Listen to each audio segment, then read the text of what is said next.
تو پھر حضرت عبداللہ رضی اللہ عنہ ساتھ جاتے ہیں اور جا کر ان کو ڈانٹتے ہیں اور کہتے ہیں، اور ابھی تو نبی صلی اللہ علیہ وسلم کے زیر استعمال کپڑے بھی بوسیدہ نہیں ہوئے، ابھی تو ان کے برتن بھی نہیں ٹوٹے، اور تم نے اسلام میں اضافے شروع کر دیے، تم اپنی نیکیاں گن رہے ہو، اپنے گناہ کیوں نہیں گن رہے؟ وہ کہتا ہے میں زیادہ خدمت کر سکتا ہوں، مجھے آزما کر دیکھیں۔ اور جو اقبال نے کہا کہ یورپ کی غلامی پہ رضامند ہوا تو،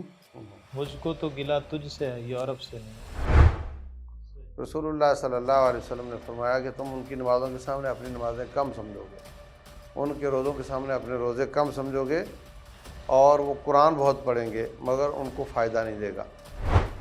لوگ سوال اٹھاتے ہیں نا کہ اگر اسرائیل اٹیک کرے فلسطین کے اوپر تو بچوں کی لاشیں نظر آتی ہیں، لوگ بے گھر نظر آتے ہیں، لیکن یہاں سے اٹیک ہوتے ہیں، میزائل جاتے ہیں، لیکن پتہ چلتا ہے یہ ایک یا دو لوگ جو ہے نا وہ اس کے ساتھ وہ اسرائیلی جو ہے نا مارے گئے ہیں۔ اگر امریکہ کود پڑتا ہے تو روس پیچھے تو نہیں ہٹے گا، نہ چائنا پیچھے ہٹے ورلڈ گا، وار کی شکل ایک۔ نہ چائنا پیچھے ہٹے گا، کیونکہ ان علاقوں میں ان کے بہت زیادہ مفادات پھنسے ہوئے ہیں کہ کچھ لوگ ادھر غزوہ ہند کر رہے ہوں گے اور ادھر حضرت مہدی تشریف لے آئیں گے، درخت اور پتھر بول بول کر کہیں گے یا مسلم ھذا یہودی ورائی تعال فاقتلہ، اے مسلمان یہ میرے پیچھے یہودی چھپا ہوا ہے، آؤ اس کو مارو۔ تو الا الغرقد، غرقد کا درخت نہیں بولے گا، وہ یہودیوں کا درخت ہے، باقی سب درخت بولیں گے، بول بول کر کہیں گے۔ السلام علیکم ورحمۃ اللہ وبرکاتہ۔ ناظرین، الغزو الفکری کے نام سے ہمارا سلسلہ کلام جاری تھا، اور اس حوالے سے ہمارے ساتھ تشریف رکھتے ہیں ملک کے نامور مفتی محترم جناب محمد یوسف تیبی صاحب۔ آج ہم اس حوالے سے یہ ڈسکس کریں گے کہ جو فکری تنوع ہے یا فکری انتشار ہے، اس کے جو عملی مظاہر ہوتے ہیں، جو معاشرے کے اوپر اس کے اثرات مرتب ہوتے ہیں، اور خاص طور پر امت مسلمہ میں جب فکری انتشار پیدا ہوا تو اس کے اثرات جو ہیں وہ اس وقت معاشرے میں کیا ہیں، اس حوالے سے انشاءاللہ ہم اپنی گفتگو شروع کریں گے۔ تو شیخ، پہلا سوال اس حوالے سے میں یہ کرنا چاہوں گا کہ فکری جو انتشار ہے، اس کے جو اثرات آتے ہیں، خاص طور پہ جو آپس کے تعلقات ہیں، اور پھر اس کے بعد جو نتائج کے طور پہ جنگیں جو ہے نا وہ آپس میں شروع ہو جاتی ہیں، تو فکر جو ہے یہ کس طرح سے آگے جنگ تک جو ہے وہ نوبت پہنچا دیتی ہے، اس حوالے سے ذرا بتائیے۔ بسم اللہ والصلاة والسلام علی رسول اللہ وعلی آلہ وصحبہ وعلا وبعد۔ قارئین اور ناظرین، سامعین کرام، انسان جو کچھ بھی کرتا ہے وہ اعمال، کسی نے ایٹم بم بنا لیا، یا کسی نے ملک فتح کر لیا، یا کسی کوئی انقلاب لے آیا، یہ سب بڑے بڑے کام ایک دن ایسا تھا کہ وہ صرف اس کے دماغ کی سوچ تھی۔ انسان پہلے سوچتا ہے، پھر اس کو شیئر کرتا ہے، پھر طاقت بناتا ہے، امپلیمنٹ کرتا ہے۔ تو جب انسان کی سوچ فتنے والی ہوگی یا منفی سوچ ہوگی تو امپیکٹ اس کا منفی آئے گا، عملی طور پہ اسی کا پرنٹ آنا ہے، جو یو ایس بی میں فائل ہے اسی کا پرنٹ آنا ہے نا۔ جی۔ تو یہ تو انڈرسٹوڈ بات ہے۔ اور یہ فکری انتشار جو بات جس سے فرقے بن جاتے ہیں، تو اس کا جو الٹیمیٹ رزلٹ تو خیر جنگی شکل بن جاتی ہے، لیکن اس سے چھوٹے نتیجے یہ نکلتے ہیں کہ یہ فرقے آپس میں لڑتے، ایک دوسرے سے پہلے مناظرے کرتے، گالیاں دیتے، مخالفت کرتے، یہ میری مسجد میں نہ آئے، میں اس کی مسجد میں نہیں جاؤں گا، جو اس کے پیچھے نماز پڑھے گا اس کا نکاح ٹوٹ جائے گا۔ اور پھر بعد میں اس کا الٹیمیٹ رزلٹ یہ آتا ہے کہ یا تو جنگ ہوتی ہے آپس میں، یا پھر کم از کم جو دشمن حملہ آور ہو اس پر خاموشی اختیار کرنا کہ میرا دشمن ہے، اس کو مار رہا ہے تو اچھا کر رہا ہے، خاموش مدد کہہ سکتے ہیں۔ عام یہ بھی کہہ سکتے ہیں۔ اور اس کے بھی اگلی بات یہ ہوتی ہے کہ وہ آنے والے دشمن کا ساتھ دیا جاتا ہے۔ تو یہ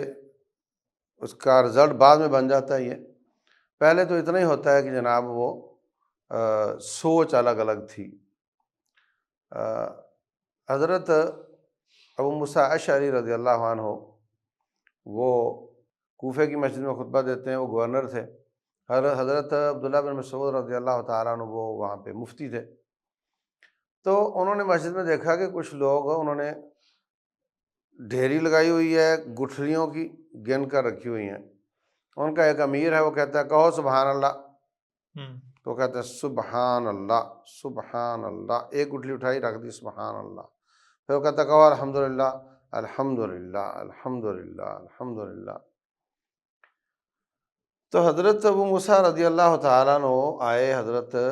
عبداللہ بن مسعود رضی اللہ عنہ کے پاس. وہ اپنے گھر میں تھے اور ان کے گلی میں ان کے دروازے کے سامنے طالب علم بیٹھے ہوئے تھے کہ استاد جی نکلیں گے نا تو مسجد جانے تک ہم ان سے کوئی مسئلہ پوچھ لیں گے. تو گورنر صاحب بھی وہاں آ کر بیٹھ گئے. انہوں نے ان کو وقت سے پہلے نہ تو اپنے آفس بلوایا اور نہ دروازے پر آ کر ہی ان کو زحمت دی. یہ قدر تھی علماء کی اور صحابہ کرام کا آپس میں پیار تھا. تو خیر ان سے بات کی کہ میری اپنی بڑی مسجد میں اس طرح ہو رہا ہے. تو حضرت عبداللہ بن مسعود حضرت گورنر صاحب پر ناراض ہو گئے، ان پہ برس پڑے، کہنے لگے میرے پاس کیا آئے ہو، ان کو منع کیوں نہیں کیا؟ تو کہنے لگے کہ میرے ذہن میں یہ تھا کہ کہے تو کلمہ حق ہی رہے سبحان اللہ الحمدللہ اللہ اکبر، لیکن طریقہ مجھے وہ سمجھ نہیں آ رہا تھا، تو میں نے اس لیے آپ سے مشورے کا سوچا. تو پھر حضرت عبداللہ رضی اللہ عنہ ساتھ جاتے ہیں اور جا کر ان کو ڈانٹتے ہیں اور کہتے ہیں، اور ابھی تو نبی صلی اللہ علیہ وسلم کے زیر استعمال کپڑے بھی بوسیدہ نہیں ہوئے، ابھی تو ان کے برتن بھی نہیں ٹوٹے، اور تم نے اسلام میں اضافے شروع کر دیے. تم اپنی نیکیاں گن رہے ہو، اپنے گناہ کیوں نہیں گن رہے؟ تو وہ کہنے لگے حضرت اس میں کوئی خارج تو نہیں لگ رہا، مطلب سبحان اللہ الحمدللہ اللہ اکبر ہے. تو راوی اچھا مجھے یہاں پہ عبداللہ بن مسعود رضی اللہ عنہ کا ناراض ہونا اور غصہ کرنا سمجھ نہیں آ رہا تھا کہ ٹھیک ہے ان کو پیار سے سمجھا دیں کہ بیٹے اس طرح نہیں کرتے، جو عام دعوت کا ہاں. لیکن جب میں نے حدیث پوری پڑھی نا، سنن دارمی کے مقدمے میں حدیث ہے، تو پھر مجھے سمجھ آ گئی. وہ کہتے ہیں، راوی کہتا ہے کہ یہی لوگ چند سال بعد 2-1 سال بعد حضرت علی رضی اللہ عنہ کے خلاف کھڑے ہوئے اور نہروان کا معرکہ ہوا اور حضرت علی رضی اللہ تعالیٰ عنہ کے ساتھی ان کی لڑائی ہوئی.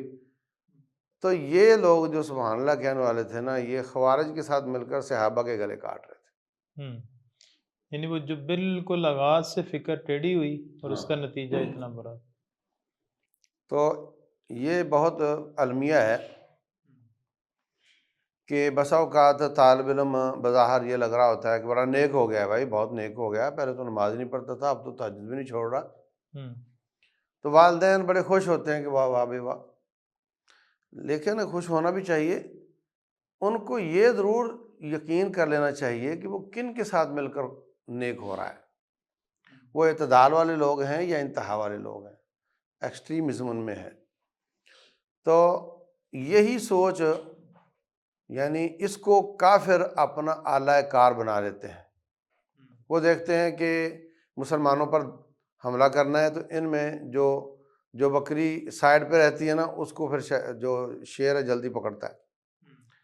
تو جو ایک اسلام کی سوچ ہے اس سے ہٹا ہوا کون ہے، اس کو پکڑیں. اچھا شاہیر، لوگ جو یہ اس طرح کام کرتے ہیں، یعنی شدت جن میں آ جاتی ہے عبادات میں یا موقف کے اندر، یہ نیتاً مخلص لوگ ہوتے ہیں یا یہ یعنی جس طرح ہوتا ہے نا کہ بندہ ڈبل گیم کر رہا ہوتا ہے، لوگوں کو دکھا کچھ اور رہا ہوتا ہے، کر کچھ اور رہا ہوتا ہے، تو اس میں اخلاص ہوتا ہے یا یہ دکھلاوا ہوتا ہے؟ اس میں ان میں اخلاص بھی اوور ہو چکا ہوتا ہے، یعنی اس میں بھی ایکسٹریم ہوتا ہے وہ، اور نیکی میں بھی ایکسٹریم ہوتے ہیں وہ. رسول اللہ صلی اللہ علیہ وسلم نے فرمایا کہ تم ان کی نمازوں کے سامنے اپنی نمازیں کم سمجھو گے، ان کے روزوں کے سامنے اپنے روزے کم سمجھو گے، اور وہ قرآن بہت پڑھیں گے مگر ان کو فائدہ نہیں دے گا. اچھا، تو جو میں بات کرنے جا رہا تھا کہ یہ لوگ جو ہم دیکھتے ہیں کہ بچہ نیک ہو گیا ہے، ہم دیکھنا چاہیے کہ کن کے ساتھ مل کر ہوا ہے. کہیں وہ لوگ تو نہیں ہے کہ جو اس طریقے سے پریشان کرنے والے ہیں، ان کے ساتھ مل کر اگر ہوا ہے تو وہ نقصان کرے گا. صحیح. تو جب انسان اپنے آپ کو تقوی میں اوپر لے جاتا ہے، معیار سے بھی اوپر لے جاتا ہے، تو پھر جو معیار والے ہیں وہ بد نظر آنے لگ جاتے ہیں، وہ گناہ گار نظر آنے لگ جاتے ہیں. تو اس طریقے سے یہ سوچ جب دشمن دیکھتا ہے کہ ان میں سے یہ والے لوگ، یہ فرقہ یہ ہٹا ہوا ہے، پھر وہ ان پر کام کرتے ہیں کہ یہ گھوڑا ہے جو سواری کے لائق ہے، یعنی جو سٹینڈرڈ ہے مسلمانوں کا جو اس پر ہے اور اپنے امیر کے ساتھ جڑے ہوئے ہیں، ان پر وہ کام کرنے سے فائدہ نہیں سمجھتے، صحیح۔ تو جو ہٹے ہوئے ہیں فکری طور پہ ان پر کام کرتے ہیں اور ان کو ایسے استعمال کرتے ہیں کہ ان کو خود کو پتہ نہیں چلتا۔ ایک کمانڈر پکڑا گیا تھا جو پاکستان میں دھماکے کر رہے ہیں، اس نے کہا کہ ہم راہ سے پیسے لیتے ہیں اور یہاں دھماکے کرتے ہیں اور ہم سمجھتے ہیں کہ وہ بھی کافر ہیں یہ بھی کافر ہیں، تو کافروں سے پیسے لو، کافروں کو مارو، تو کیا فرق پڑتا ہے؟ تو یہ ہو رہا ہوتا ہے، یعنی ان کو نہیں پتہ چل رہا ہوتا کہ ہم استعمال ہو رہے ہیں۔ اور رسول اللہ صلی اللہ علیہ وسلم نے بھی فرمایا کہ یقتلون اہل الایمان و یترکون اہل الاوثان، او کما قال علیہ الصلوۃ والسلام، کہ وہ مسلمانوں کو قتل کریں گے یا قتل میں مدد کریں گے، اور وہ جو کافر ہوں گے ان کو وہ چھوڑ دیں گے۔ شہریل برنارڈ ایک عورت ہے، یہودی عورت ہے، اور وہ زلمے خلیل زاد کی بیوی ہے، صحیح۔ اور رینڈ کارپوریشن ایک تھنک ٹینک ہے امریکن، اس میں وہ ہوتی ہے۔ تو اس نے ایک ریسرچ پیش کی تھی، چھوٹا سا کتابچہ انگلش میں آیا تھا میرے پاس بھی، اس میں اس نے کہا ہے کہ مسلمان جو ہے نا، ان کی 4-5 قسمیں بنائی ہیں کیٹاگریز۔ یہ نظریاتی اعتبار سے۔ ہوں انہوں نے کہا ایک ہیں اصول پسند، ہوں اس سے مراد ان کی اہل حدیث لوگ ہیں ہوں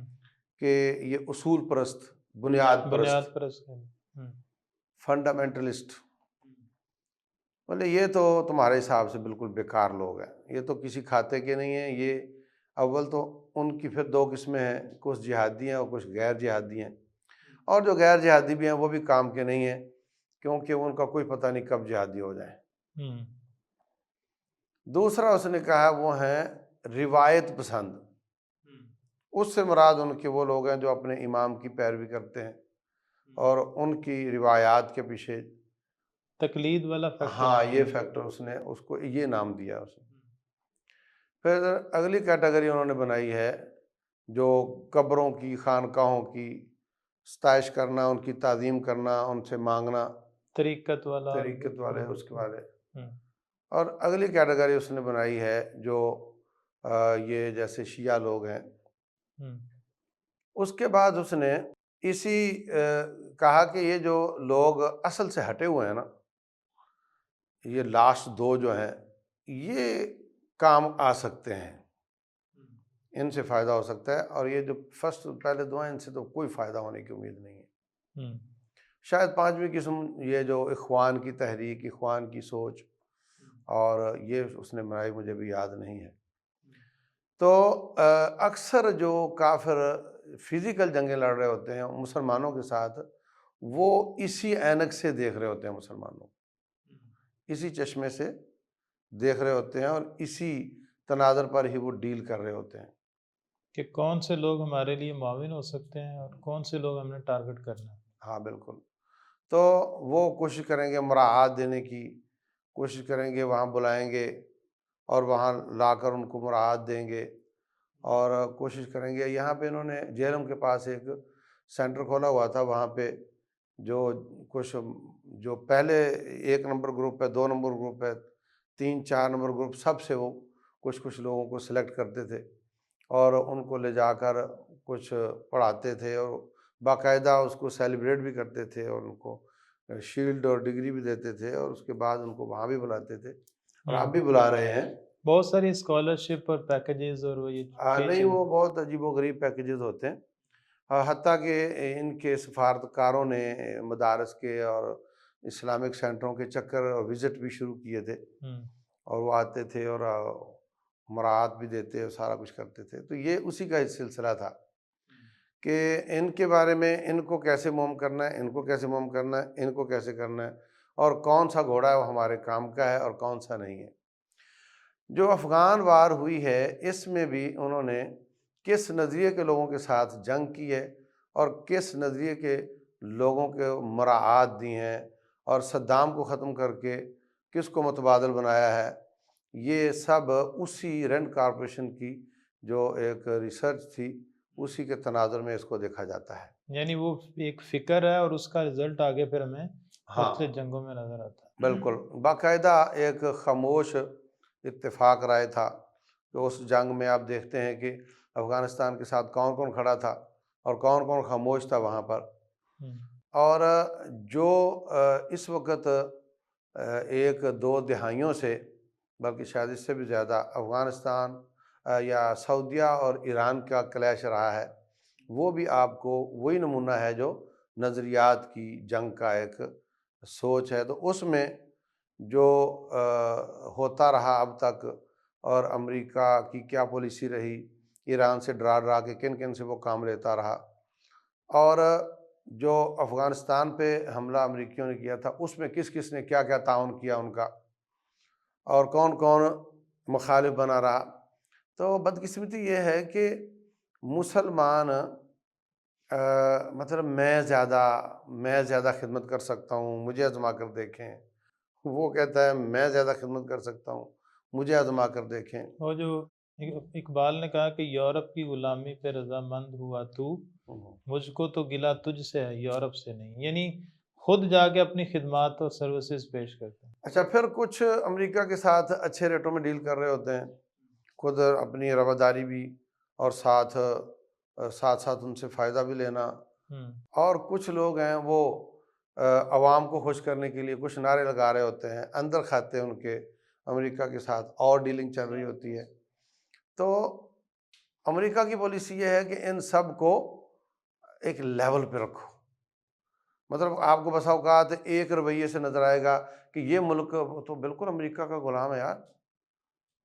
اور دوسرے رویے سے لگے گا کہ یہ تو اس کے مقابلے میں تو کھڑا ہی یہ ہے۔ ہم، اچھا، اس سے پوچھو تو وہ کہہ رہا ہوتا ہے کہ دیکھو میں نے تو یہ کر دیا، میں نے تو وہ کر دیا، اگر میں یہ نہیں کرتا تو یہ ہو جاتا، تو میں تو بہت اچھا کھیلا ہوں بھائی۔ اور دوسرا ایک میدان میں اس کے ہاتھوں میں کھیل رہا ہوتا ہے، دوسرے میدان میں وہ آنکھیں بھی دکھا رہا ہوتا ہے، اور کچھ اپنی عوام کو بھی مطمئن کر رہا ہوتا ہے، اور کچھ نعرے بھی لگوا رہا ہوتا ہے اس کے خلاف۔ اور اس طریقے سے یہ سارے کے سارے اللہ معاف کرے،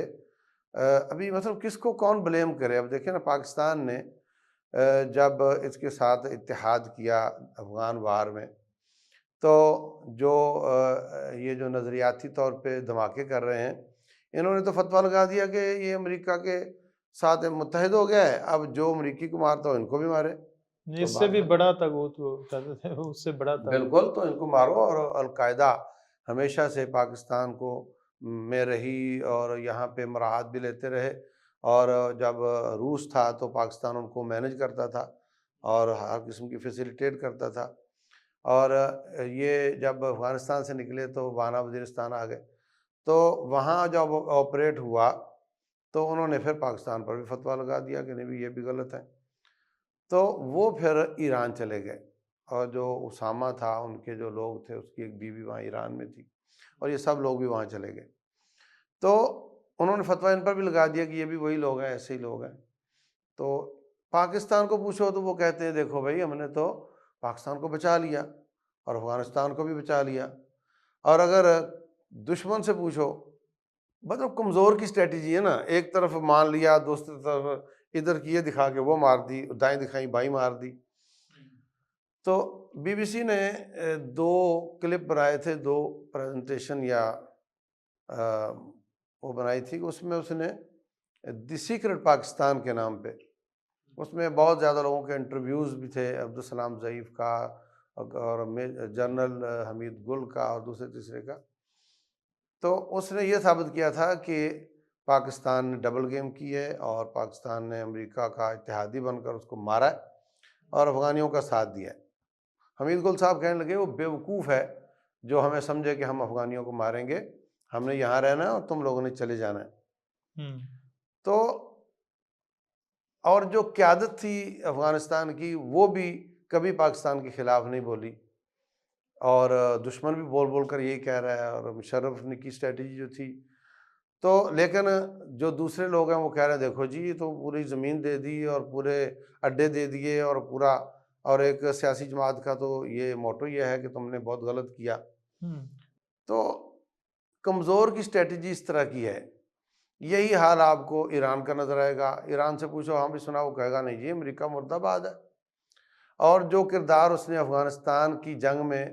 ادا کیا، اس کو پوچھو بولے وہ تو کمزور لوگ ہیں تو ہم تو ان کو کچھ نہ کچھ کریں گے نا. اور عراق کی جنگ میں جو اس نے فیسیلیٹیٹ کیا امریکیوں کو، تو اس پہ بھی وہ کہیں گے نہیں جی وہ تو کمزور لوگ ہیں تو کچھ کریں گے نا. اور اندر سے وہ نعرے بھی لگوا رہے ہوں گے اور سارا کچھ ہو رہا ہوگا. سعودیہ کو دیکھ لو تو وہ پورا ایسے لگے گا کہ ساری پالیسی ہی امریکہ کی چل رہی ہے. لیکن جب آپ دیکھیں گے کہ وہ فلسطین پہ ان کا موقف کتنا کھڑا ہے کہ جب تک فلسطینیوں کی ریاست نہیں بن جاتی ہم ان سے صلح نہیں کریں گے. ابھی شہباز شریف صاحب کا بیان آیا تھا کہ اس پورے جہاد کو اور پورے اس کو سعودیہ قیادت کر رہا ہے اس میں، اور بڑا کام کر رہا ہے وہ اس میں. تو شیخ ایک تو یہ بات جو ابھی شہباز شریف صاحب نے کہی کہ سعودیہ قیادت کر رہا ہے، پھر یہ کہ محمد بن سلمان کا بھی بیان آیا کہ ہم جو ہے نا وہ اس کو ریاست کو تسلیم نہیں کرتے، اور پاکستان بھی اس کے لیے دن بھی منائے جا رہے ہیں اور باقی. لیکن عملی طور پہ تو ہم دیکھتے ہیں کہ وہ حسن نصر اللہ انہوں نے اٹیک کیا، پھر یہ ہے کہ ایران نے اٹیک کیا. اچھا دوسری طرف یہ ہے کہ جو زبان سے کہہ رہے ہیں وہ عملی طور پہ، تو اس میں آپ کیا دیکھتے ہیں کہ بھی اس میں بھی بیسک تو وہ سوچ ہی کار فرما ہے نا. اب دیکھو افغانستان پہ امریکہ نے حملہ کیا، 1000 بار نہ کرے اللہ، اگر افغانی کہہ دیتے کہ آج کے بعد ہم عیسائی ہوتے ہیں تو کیا امریکہ حملہ کرتا تھا؟ یقیناً نہیں. تو یہ دہشت گردی کے خلاف جنگ تھی یا اسلام کے خلاف تھی؟ الٹیمیٹ تو اسلام کے خلاف. بالکل. تو اسی طریقے سے اب جو ایک چھوٹی سوچ ہے شیعہ سنی کی، اس پہ آپ دیکھ لیں کہ جو سعودیہ اور ایران کے آپس میں چپکش چلی رہتی ہے، امریکہ اس کو استعمال نہیں کرتا. بالکل اس کو استعمال کرتا ہے. تو وہی جو کلیش آف آئیڈیالوجی ہے وہی اسی کا ہی فائدہ اٹھایا جا رہا ہوتا ہے، اور وہی جو رینڈ کارپوریشن کی ریسرچ ہے اسی کے تناظر میں سارے کام چل رہے ہوتے ہیں. اور پھر آپ دیکھو کہ جب سوریہ میں اخوان تحریک نے بغاوت کر دی، کھڑے ہو گئے، وہاں حکومت شیعہ نظریے کے آدمی کی ہے اور میجورٹی وہاں سنیوں کی ہے، تو ان کو وہ ظلم بھی بہت کرتا تھا تو کھڑے ہو گئے. اب کھڑے ہو گئے تو ابھی جو حسن نصر اللہ قتل ہو گیا وہاں پہ، اس کے بارے میں وہاں کے لوگ خوشیاں منا رہے ہیں، مٹھائیاں تقسیم کر رہے ہیں. کیوں بھائی؟ اس لیے وہ کہتے ہیں تقریباً 500,000 بندہ اس نے مارا یہاں پہ. تو اب بیچ میں تو کلیش سوچ کا ہی ہے نا. اگر اس نے وہ مارا ہے تو وہ سوچ کی وجہ سے کہ یہ سنی ہے. اس اعتبار سے شاید دیکھا جائے افغانستان کی جنگ ہو یا عراق کی جنگ ہو یا فلسطین کی ہو،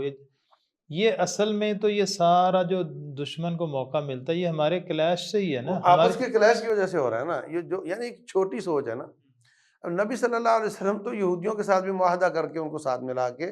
ایک اتحاد بنا کر دشمن سے لڑائی کر رہے ہیں، اور ہم یہ چھوٹی چھوٹی کلیش کو مٹا کر کے آپس میں ایک ہونے کو تیار نہیں ہیں. یہ تو ملک ہیں، یہاں پہ جماعتیں تیار نہیں ہیں، افراد تیار نہیں ہیں. ابھی وہ ذاکر نائک صاحب آگے انہوں نے پورے ملک میں الحمدللہ ایک یعنی وہ لیکچرز کا سلسلہ، تو اس کو ہم نے اتنا زیادہ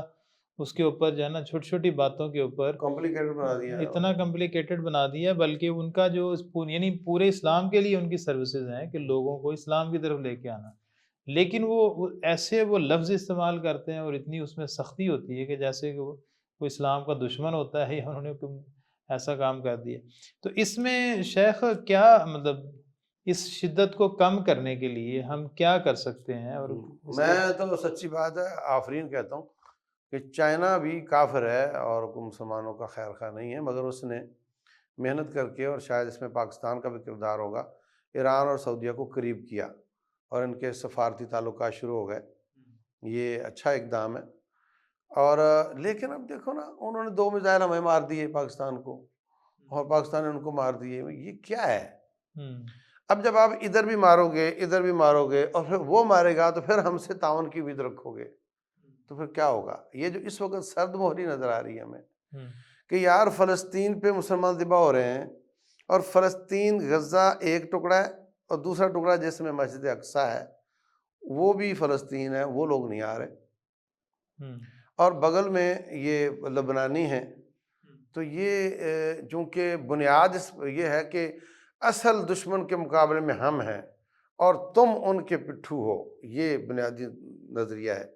تو وہ اصل اس نظریے کو ثابت کرنے کے لیے کچھ نہ کچھ کرتے رہتے ہیں۔ لیکن شیخ یہ تو دعویٰ ہے کہ اصل دشمن اصل ہم ہیں کہ ان کے خلاف کھڑے ہیں، لیکن یہ جب ہم دیکھتے ہیں کہ جہاں لوگ سوال اٹھاتے ہیں نا کہ اگر اسرائیل اٹیک کرے فلسطین کے اوپر تو بچوں کی لاشیں نظر آتی ہیں، لوگ بے گھر نظر آتے ہیں، لیکن یہاں سے اٹیک ہوتے ہیں، میزائل جاتے ہیں، لیکن پتہ چلتا ہے یہ ایک یا دو لوگ جو ہے نا وہ اس کے ساتھ وہ اسرائیلی جو ہے نا مارے گئے، اس تو میں اس پر دیکھیں دو ڈاکٹرائن کہہ لیں یا دو سوچیں، ایک تو یہ ہے کہ مطلب یہ کہ اصل جو جو ٹریپ ہے وہ پاکستان اور سعودیہ کے لیے ہے، ہم، مطلب یہ جو ہے نا یہ حقیقی نہیں جنگیں، اصل ٹریپ پاکستان اور سعودی عرب، سعودیہ ہے، اور امریکہ بھی ہے اس میں، یعنی اسرائیل کا ارادہ ہے کہ میں جیسے وہ ایک ہوتا ہے نا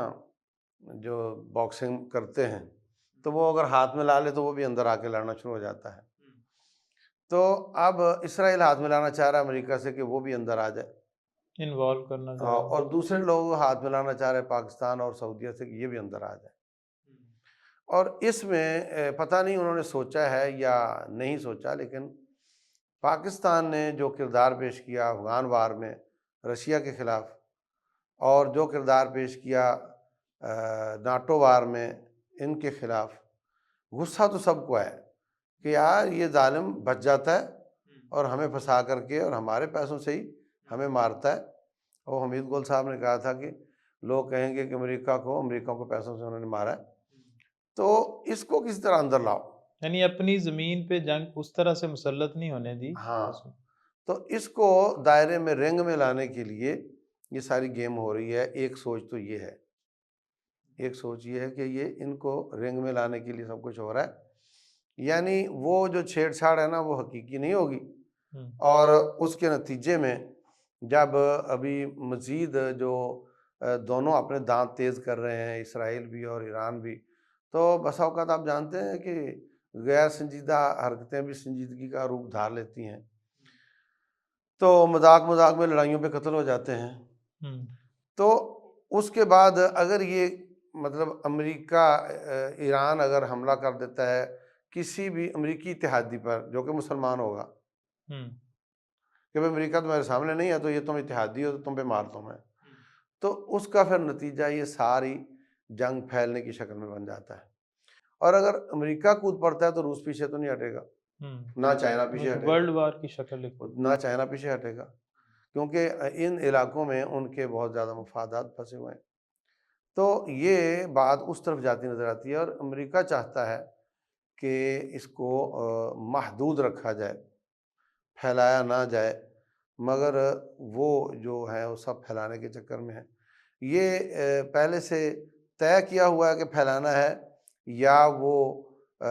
مطلب جنگ اپنا راستہ خود بنا رہی ہے، یہ اللہ جانتا ہے، لیکن یہ تو ہے کہ رسول اللہ صلی اللہ علیہ وسلم نے فرمایا تھا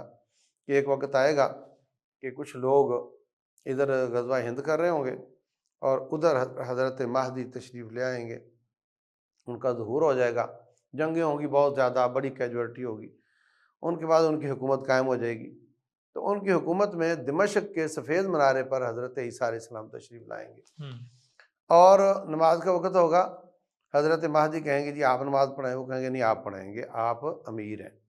وہ پیچھے نماز پڑھیں گے، پھر وہ جہاد کی قیادت کریں گے، یہ ہندوستان کے جہاد والے بھی وہاں پہنچ جائیں گے، وہ جہاد کر رہے ہوں گے، اچانک شور ہو جائے گا جی دجال آ گیا، تو ایران میں اصفہان ایک شہر ہے، اس میں سے 70,000 یہودی وہ جا کر دجال کا ساتھ دیں گے، ایران سے 70,000 ہاں اس وقت وہ 70,000 سے زیادہ ہو چکے ہیں، انہوں نے سرمنی بھی کی تھی اس پر، اچھا، ایران میں بہت زیادہ یہودی ہیں، تو وہ دجال کا ساتھ دیں گے، اور اس کے بعد پھر حضرت عیسیٰ علیہ السلام کا لشکر ان کی قیادت میں ان سے لڑے گا، یہودیوں سے لڑائی ہوگی، اور درخت اور پتھر بول بول کر کہیں گے یا مسلم ھذا یہودی ورائی تعال فاقتلہ،